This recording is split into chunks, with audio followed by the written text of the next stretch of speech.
And we're going to talk some Shakur Stevenson versus Oscar Valdez here for a little while. And I'm not going to give official prediction, official preview stylistically. We're going to save that for a later video later this week. But I really want to get into the betting odds and why they are what they are, and the difference between the betting odds today and what they would have been a year ago from now after Valdez's fight with Burchelt, after Stevenson's fight with Nakathila. We're going to get into all of that. And I have to say, we talk about gratefulness on this channel a lot and on my Twitter feed. Grateful, truly grateful that we're getting a great weekend of boxing coming up. Despite what the Vegas odds say, this is a fun matchup. It's a fun matchup because it's implications, and we'll get into the implications. And that's what makes it a value fight. That's what makes it a good fight. Despite what the Vegas odds say, and despite everyone saying that Shakur is just going to walk through Valdez, and that may be true. And I tend to think that way. But Valdez is tough. And Valdez isn't going to give up his belt lightly. I can tell you that. Before we get into that, the gratefulness of just boxing being good right now and value fights and young up-and-coming American fighters starting to challenge themselves. It's fun, and you're starting to see a lot of some of these fighters look at Canelo and say, I want to be in that position one day. And the only way I can be in that position is if I take the tough road to get there. You're seeing some guys start to put 1 + 1 together to make 2. And that's fun. And that's what makes Canelo great about the sport. And we'll talk about that more next week. But when I saw Bam Rodriguez yesterday announce that he's going to fight, they announced that he's going to fight Sor Rungvisai. I say, man, that guy right there, that dude right there, and salute to Chicano Prophet. And y'all make sure to hit that like button and comment when y'all come in the door.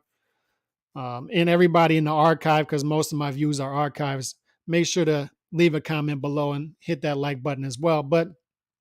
And hit that share button as well. Appreciate all the support, especially on Twitter, getting a lot of support. But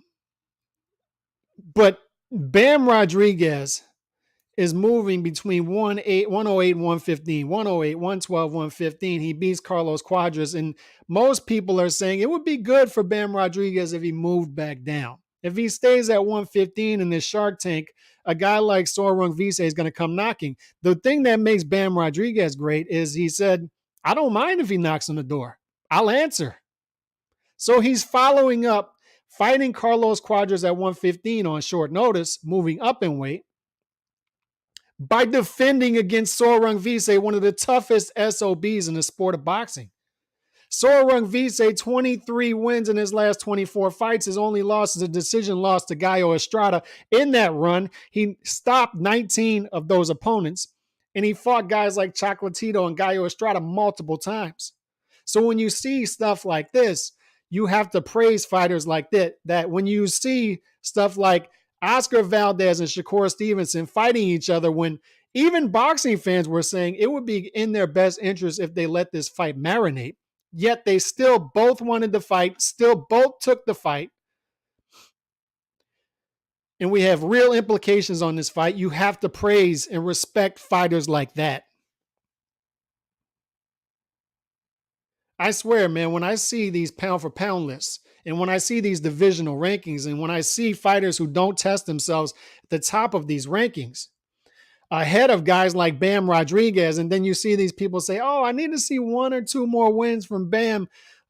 You need to see 1 or 2 more wins from Bam to put him in your top 10, yet you're rewarding fighters who are fighting once or twice a year against okay opposition just because they weigh more and just because you see them fight more often. Let's be honest. You're not showing the lower weight class fighters the proper respect. And that's why I love the fact that Bam Rodriguez is going to fight Sor Rungvisai and Oscar Valdez fights Shakur Stevenson at 130 in the first unification fight in that weight class in a while, because it highlights weight class fighters under 135. When you have 8 of the 17 divisions underneath 135, yet you see ESPN pound for pound rankings, and you only see 20% of the fighters from 130 below represented in these pound for pound lists. And most of your high entertainment, high action, legacy fights are happening in these divisions. I see the arm for the mic too. It is what it is. So, I mean, that's what it is. But as far as Valdez versus Stevenson, the interesting thing about Valdez versus Stevenson to me is how this fight is being weighed by the odds makers today, as opposed to how it would have been weighed last year at this time. So you go back and you rewind to Oscar Valdez blasting Burchelt out. Performance of the year, possibly. Knockout of the year, possibly. Oscar Valdez was almost as wide of an underdog in that fight as he is coming up against Shakur Stevenson. So you said Valdez was, after the Burchelt fight, you say Valdez was undervalued there. Obviously, because he dominated that fight. And then you watch Stevenson fight Burchelt. And Burchelt was like a plus 1,000 underdog. And you say, Stevenson dominated the fight, but he didn't look all that good doing it. Didn't take too many chances. So after those two performances, you really weighed Valdez versus Stevenson, and you said, this is almost even money fight. Maybe even Valdez a slight favorite. But what happens later in the year? Valdez doesn't look all that good in his next fight. Maybe even got a gift decision. And then Stevenson comes out and blasts Herring. Great performance of Stevenson's career so far against good opposition. So you say, I don't know now. Stevenson now likely the clear favorite. And then on top of that, going forward to recently, Burchelt gets blasted out by Nakathila and looks terrible. So now Stevenson's win against Nakathila is aging better than Valdez's victory against Burchelt, which is, it hasn't aged as well. So you say to yourself, are we reading too much into this? When you see the Vegas odds flip that much, because there were mythical Vegas odds last year on what would have happened if Valdez fought Stevenson early last year. And it was close to even odds, maybe even Valdez a slight favorite. So you say to yourself, how can the Vegas odds shift that much based off of these things? And are we overvaluing those things? Could it be that, and I'm just playing devil's advocate here, I'm not saying that this is the case. Could it be that Valdez took everything out of Burchelt in that fight? Is that possible? Are we reading in too much into Burchelt not looking as good against Nakathila? Was Burchelt just done after the Valdez fight? Nakathila. Is Nakathila really as good as his win against Burchelt? Are we reading too much into this stuff? Are we undervaluing Valdez at this point? I'm just throwing that out there. Is it possible that we're undervaluing Valdez and what he brings to the table? Are we going to see the best Valdez coming Saturday night? Because the narratives that I'm seeing right now out there, widespread, and even with the Vegas odds, because I jumped on Stevenson, I bet Stevenson plus minus 165 by decision. I saw the most value in that because the most likely scenario is Stevenson winning by decision. So I jumped on Stevenson minus 165 by decision. I think there's value there. But when we start to see the odds, let me pull them up. Valdez plus 1,200 right now to win by decision. Plus 1,200. So Vegas is basically saying there's almost no shot of Valdez winning this thing by decision. Plus 1,200, man. I think people need to realize, people who don't bet, that is wide. That's Vegas saying, I'm going to make it as enticing as possible for people to bet on it, but I just don't see this happening. Valdez plus 1,200 by decision against Shakur.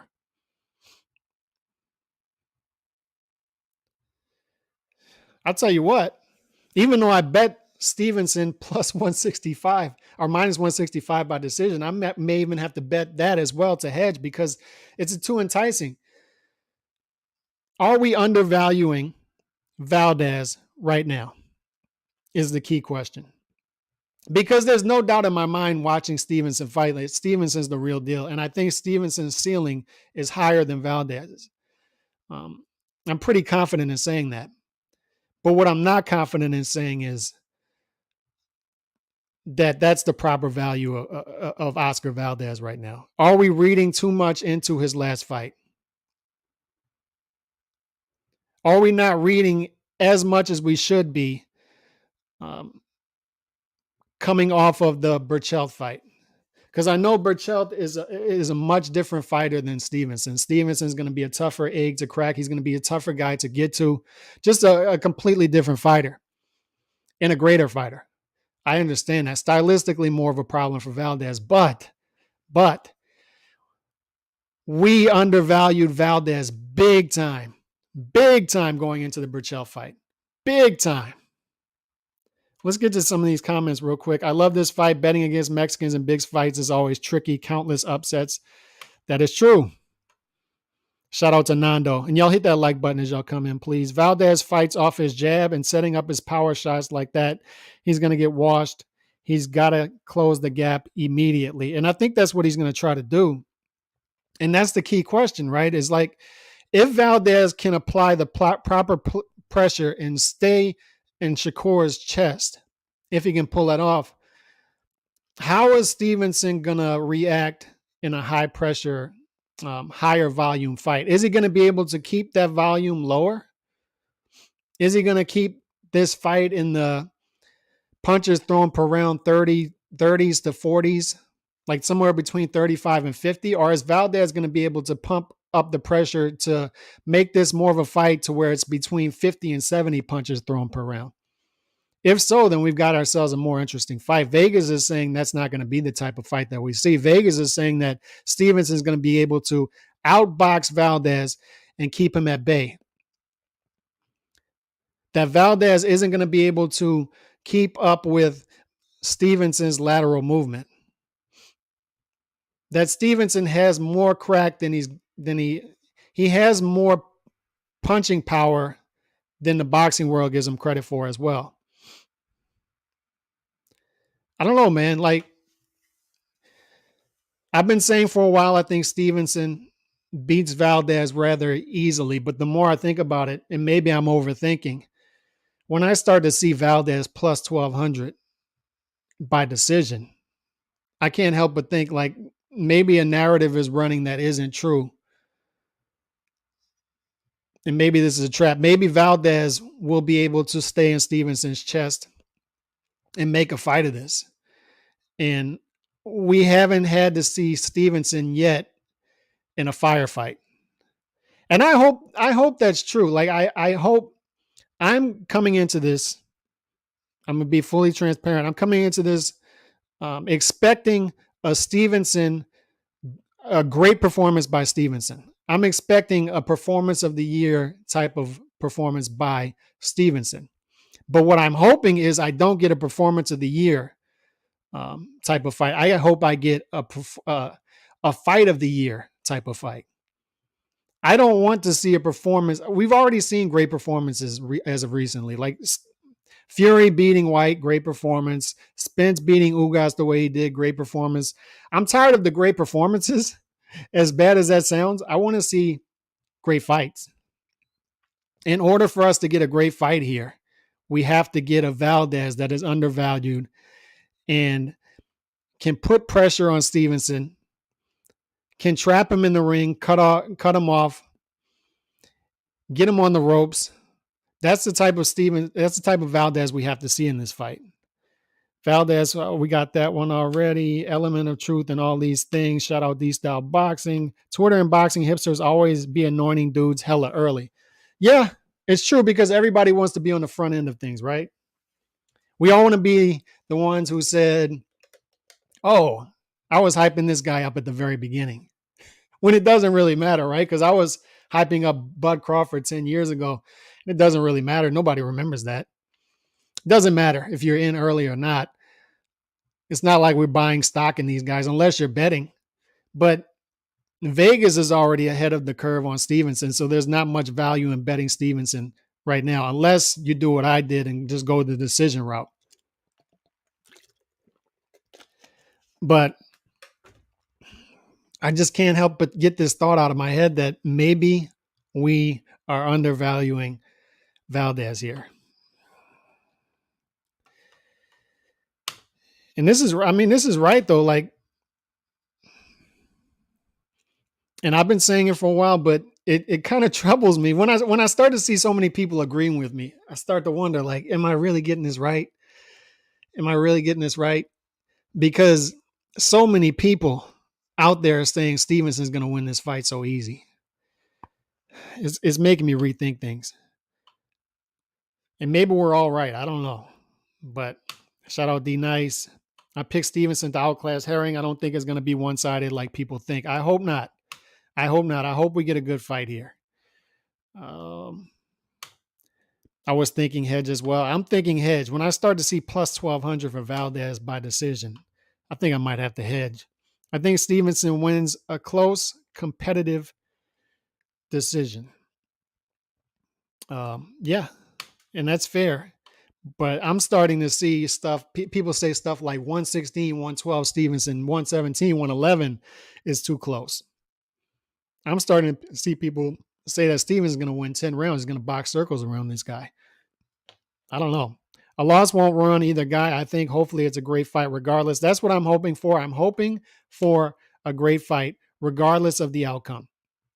And this is the exact approach that I want people to take when we get fights like this, because if you don't, then you're not going to get fights like this. The troubling thing that I've seen in boxing is anytime a guy loses, he's exposed.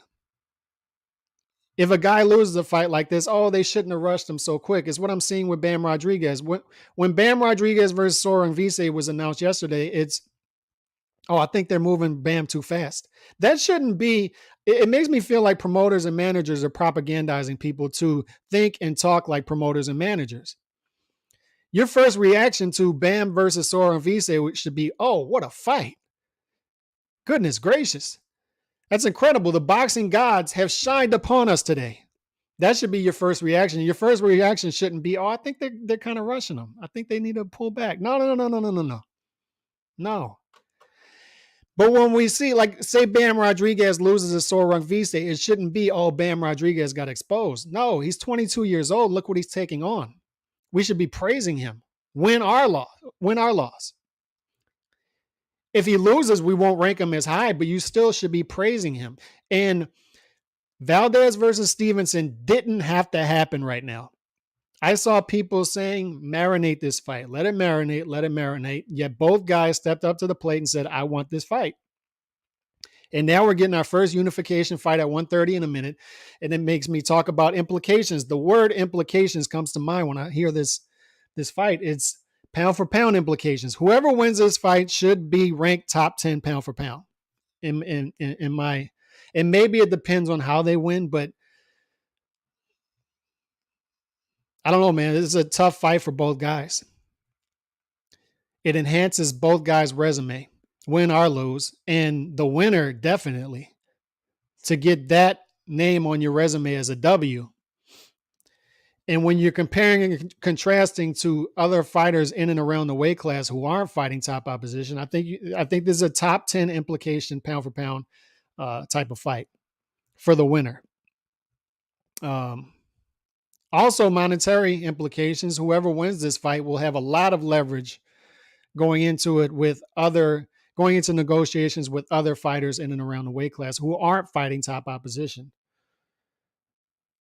And obviously, you have championship implications. You have multiple titles on the line. Two major titles plus the ring.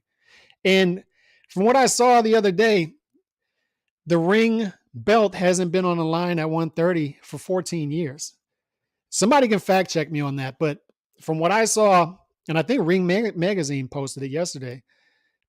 The last person to hold the ring belt was Pacquiao 14 years ago at 130. I think that's right. So a lot on the line here for the lineal championship at 130. I got Stevenson 8493. That's fair. And that's more, you're giving Valdez more credit than a lot of guys out there are that I see. I mean, Shakur felt bothered by Nakathilia's power. Oscar is a harder puncher. That's also, I'm glad you brought that up. And that's going to stop me in my tracks once again. I'm trying to get to comments, but that's a good one. And I was talking to somebody about this earlier, is these people are expecting Stevenson to open up and stop Valdez. I just don't see it. If he wasn't going to open up against Nakathilia, who was a straight up and down guy, anybody who did the film study on Nakathilia coming in to that fight will tell you Nakathilia is a one-handed fighter who just doesn't, he's straight up and down. Not much lateral movement, not much dexterity with the guy. His punches, you can see him from a mile away. Burchelt couldn't, obviously, but Stevenson saw him from a mile away and still didn't open up against this guy.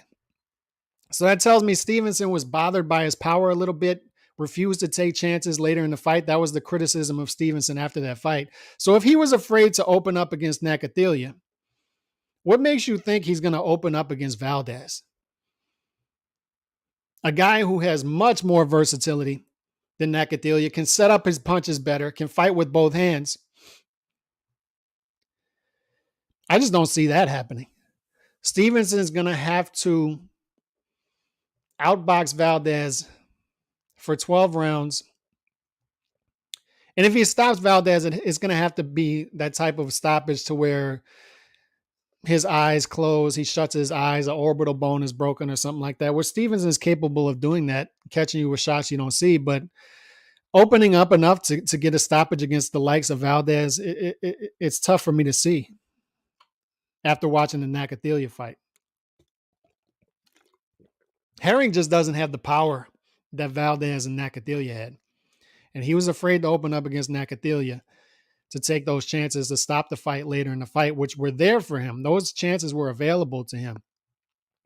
Will he open up against Valdez as the fight goes on? I don't see it. Valdez better than Joet. Yep, I agree. I would absolutely be shocked if Valdez won by decision. Would I be shocked? I don't know if I'd be shocked. I guess there's levels of shocked. I'd be a little surprised. Body work will be the key for Valdez. Keep the lunging to a minimum. Pile up points early, or Shakur will make it a track meet.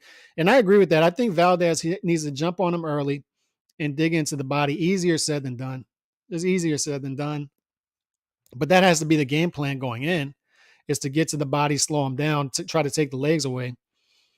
Easier said than done, but I think that is the correct game plan to try to implement going into the fight. Is it implementable? I don't know. We'll find out. Stevenson will be on the back foot by round 3, likely, but Stevenson can fight off the front foot and the back foot, as I'm sure you know. So he'll still be able to do what he needs to do off the back foot. Valdez just needs to trap him against the ropes as much as possible. Cut off the ring and trap him against the ropes and let his hands go when Stevenson is on the ropes. That's the type of fight it has to be for Valdez in order to give himself a shot. Might gas a little between 7 and 8, then second win will kick in. And that's another thing. Like if Valdez jumps on him early and gasses himself, how much does he have left later in the fight? Because I don't think Stevenson will get gassed unless Valdez has success to the body early. Just a lot of things to go off of here. Stevenson will be aggressor early and mid rounds. I don't know if I agree with that. But that's going to be interesting. How both these guys come out the gate is going to be fun to watch. I thought about Stevenson by decision, but I could see this fight being stopped on cuts. Valdez's face was marked up pretty good in Cancello fight. Yeah, and that's the thing. Like, if there is a stoppage, I think it's got to be an attrition stoppage. It has to be scar tissue. It has to be cuts. It has to be an eye closing, because I just don't see Stevenson sitting on his punches enough to knock Valdez out. I don't think he's going to be taking those chances late in the fight. If he didn't do it against Nakathila, what makes people think he's going to do it against Valdez? Boxing fans lose predicting it will be easy work. I know because when I think got to be easy, I love saying it. Pick your spots. Valdez should win at least 4 rounds, in my opinion. And that would make it a competitive fight. That's what I'm hoping to see. I'm hoping to see a competitive fight. Not a performance of the year, but a competitive fight. I want to see a great fight. Herring didn't punch back against Stevenson from what I saw, so it will be interesting to see Shakur fight someone who isn't scared to fight. And that's what I'm saying. Like, if Valdez is able to cut off the ring and keep the fight on the ropes in spots and get off some shots against Stevenson and up the output of the fight. And that's what we got to be watching. Like, when we watch the CompuBox stats, we watch the stats of the fight. If we're seeing the first 4 or 5 rounds, 3, 4, 5 rounds is 35 to 50 punches thrown per round, that's not Valdez's fight. Valdez's fight has to be Valdez throwing 50 to 70 punches per round. So if Stevenson is keeping Valdez's volume down and making it a more economical fight to where Valdez just can't find the footing. He can't set up the punches that he wants to set up. Then that's Stevenson's fight. But if we're starting to see Valdez throwing 50 to 70 punches per round early in the fight, then Valdez is more comfortable. And this is more of a Valdez fight. And then that's the fight I'm hoping for, not because I want to see Valdez win the fight because I like both guys, but I want to see a firefight. I want to see a fun fight. I want to see a competitive fight, just as a boxing fan who likes both guys. So in order for us to get that, Valdez has to have success early. Because the more comfortable Stevenson gets, once Stevenson finds his stride, once Stevenson finds his comfort level, to me, the fight at that point, I don't see Valdez being able to. Stevenson just has more layers to his game, so I don't see Valdez being able to get that footing back if that's the type of fight it is early. Shakur is saying he wants to stop Valdez. Will they really attempt that? Could be Taylor Chavez 1. I just don't. Yeah, you're right. If he opens up late, then that presents openings for Valdez. So I don't really buy that Stevenson is going to, if he has an easy decision in the bag, like he did against Nakathila, he's shown in the past that he's not going to open up and he's going to coast to the victory. He's going to take the victory instead of taking chances. Herring, to me, the Herring fight, even though he was more aggressive, I didn't really see that as chances because I don't think he really respected Herring's punching power. He's going to respect Valdez's punching power. You got to give Valdez that. Love that Bam Ronvise fight. The Zone is the GOAT. The Zone's on fire right now. People can criticize the Zone all they want, but they're on fire. They're on fire. That fight right there. Oh. Goodness gracious. Bam Rodriguez. The balls on this guy. The balls on this guy. Praise Bam for taking on another third. No, man, come on, Chicano. You got to give Bam his credit. We'll talk about this, Chicano. We'll talk about this at a later date. You got to give Bam his credit. We're talking about Sor Rungvisai. We're not just talking about a run-of-the-mill 35-year-old, Chicano. We're talking about Sor Rungvisai, the boogeyman. He's the boogeyman. Sor Rungvisai will separate you from your senses. Big, physical. Just ask my guy Chocolatito. Come on, man. We got to give Bam his credit. Okay, you were just trolling. My bad. My bad. Herring didn't do anything at all. He didn't even attempt to win the fight, to be honest. Fight told me nothing.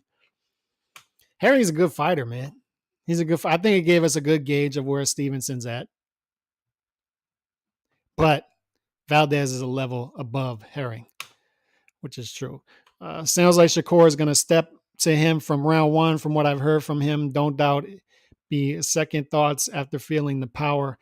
I don't know if I agree that Stevenson is going to fight off his front foot right away. I don't know if I agree with that. Reynoso likes fighters to not be aggressive early. Fair point. So maybe there'll be some feeling out. Maybe if that's the case, maybe Stevenson knows that, smart fighter, and he'll be fighting on the front foot early to win those rounds and rack up rounds early, and then get on his back foot later when Valdez steps up the pressure.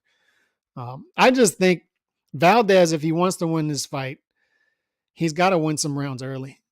He can't go down on the scorecards 3-0, 4-0, and then expect to outbox Stevenson seven out of the final 8 rounds. That can't be his game plan going in, because he's not going to do it. It's not going to be successful. You're not going to win 7 out of 8 rounds against Stevenson, in my opinion. I don't know a guy out there who could achieve that. I don't think that's implementable strategy. So I think he's got to win some rounds early. And I think they know that. I think they know they got to put rounds in the bank early. They have to know that, right? They have to know that. So I stand by, if the punch output early in the fight, first 3-4 rounds for Valdez is 30 to 45 punches, then he's in trouble. Because Stevenson, once he finds his footing and gets in his groove, he's a master boxer. So I think Valdez has to be somewhere between 50 and 70 punches per round thrown in those first 4 rounds to be able to put some rounds in the bank, put pressure on Stevenson. Like Nando said, go to the body, specifically try to dig into the body to slow his legs down, slow down the lateral movement. Anytime he cuts off the ring and gets Stevenson on the ropes, he has to let his hands go, even if he's hitting arms and gloves. Has to let his hands go.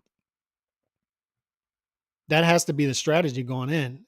It can't be we're going to ease our way into this fight, and each round goes by, we'll try to step up the output. Because if they're banking on stopping Stevenson late, or if they're banking on beating Stevenson 7 out of 8 rounds, 7 out of the last 8 rounds, then I think that's a losing strategy going in. The betting odds have Stevenson wide favorite. Doesn't break the clinch immediately, we not be good for Oscar Valdez. That's another thing. You have to watch who the referee is. Will they stop the action early? Will they let both these guys fight with one arm free? It's another thing to look out for. And we'll be able to see that early as well. How great is it for the sport of boxing that we're getting this fight on regular ESPN after the NFL draft, no less? Yeah. A great lead in for boxing. Y'all forgive me for a minute. I had to check a couple emails. But a great lead in for boxing. These guys have the stage.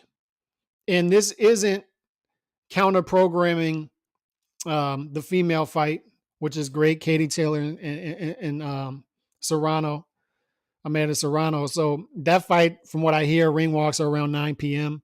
And then this fight, you know how Top Rank does. We'll be lucky if this fight goes on by 1 a.m. Eastern. You know how Top Rank does. They milk it. So we're going to hear all about the life story of Valdez and Stevenson, 20 segments of it before the fight even starts. So trust me, this fight's going on 3 or 4 hours after the female fight. Shakur by UD or Valdez by KO, only way I see this going. And that's a fair assessment. Like it's tough to envision. And that's why the plus 1,200 odds come into play. And I will be hedging with that as well. As Chicano said, I think that is a smart play to hedge, because I took Shakur Stevenson minus 165 by decision. I think that's the most, by far. And that's why I say there's value in there, because I think by far that's the most,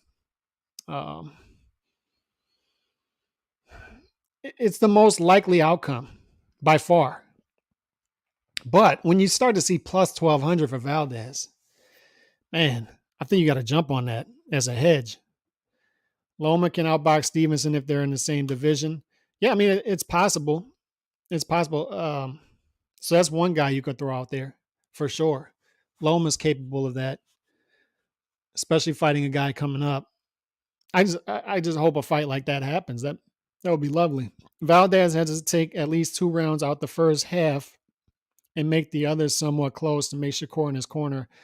Think about the scorecards to make Shakur open up. Yeah, I would agree with that. Shout out West Side in the building. Let's see what else we got. who's winning the betting. Nobody wins the betting odds. They just handicap them. And West Side Calix. This is West Coast versus East Coast. I forgot about that. West Coast versus East Coast beef. Pac versus Biggie. Forgot about that. Somebody said Mexico versus America as well. 20 hours later, the fight will start. That's true. This fight's going on late. You know how Top Rank does. So, in conclusion, I've been saying for a while that I think Valdez wins this fight going away. And as the fight goes on, picks Valdez apart and wins a wide decision. But in official prediction coming on Friday. But what makes me rethink it is once you see so many people start to go the same way, I don't know. I don't know if I trust that anymore. Are we just undervaluing Valdez by that much? Are we reading too much into both these guys' last fights and not enough into their fights 2 fights ago? What have you done lately? It's just making me rethink things, man. I don't know. On that note, more tomorrow. God bless. Thank y'all for tuning in.